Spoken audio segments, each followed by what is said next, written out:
Ukraine ने Nikolaev शहर में मौजूद परमाणु प्लांट के करीब किए गए रूस के मिसाइल हमले के सबूत जारी किए। यूक्रेन ने आरोप लगाया कि पुतिन उसके कई न्यूक्लियर प्लांट को निशाना बनाकर तबाही का एक बड़ा प्लान तैयार कर चुके हैं और इसी वजह से उनकी सेना ने 2 रोज पहले यूक्रेन के दूसरे सबसे बड़े परमाणु पावर प्लांट पर हमला किया। तब यूक्रेन ने दावा किया था कि रूस की तरफ से दागी गई मिसाइल पिव्देनोक्रेंस न्यूक्लियर पावर प्लांट से महज 300 मीटर दूर गिरी थी और अब उसने रूस के इस हमले के सबूत भी जारी कर दिए। यूक्रेन ने जो वीडियो जारी किया उसमें परमाणु पावर प्लांट से थोड़ी ही दूर जमीन में एक बड़ा गड्ढा बना हुआ दिखा। दावा किया गया कि रूस की मिसाइल गिरने से ही वहां यह गड्ढा बना। इसके साथ ही मिसाइल हमले के बाद न्यूक्लियर पावर प्लांट के पास ही बनी इमारतों को पहुंचे नुकसान की भी तस्वीरें जारी की गईं।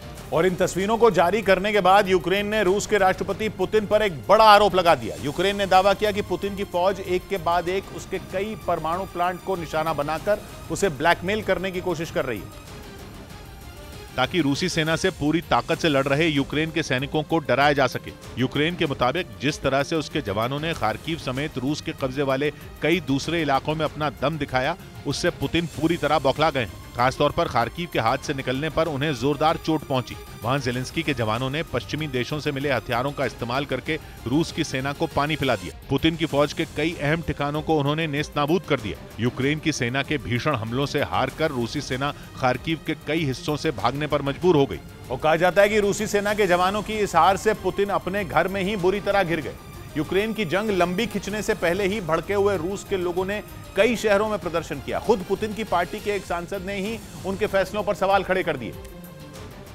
यानी खार्किव में रूसी सेना को पड़ी मार से पुतिन की छवि को तगड़ी चोट पहुंची। यहां तक कि यूक्रेन की जंग में पुतिन के साथ शुरू से खड़े उनके सबसे भरोसेमंद चेचन कमांडर रमजान कादिरव ने भी मोर्चा खोल दिया। उन्होंने दावा किया कि जंग से जुड़ी गलत जानकारियां मिलने से ही पुतिन सही फैसले नहीं ले पा रहे हैं, जिसके बाद कहा जा रहा है कि पुतिन ने यूक्रेन को झुकाने के लिए एक अलग ही प्लान तैयार कर लिया है।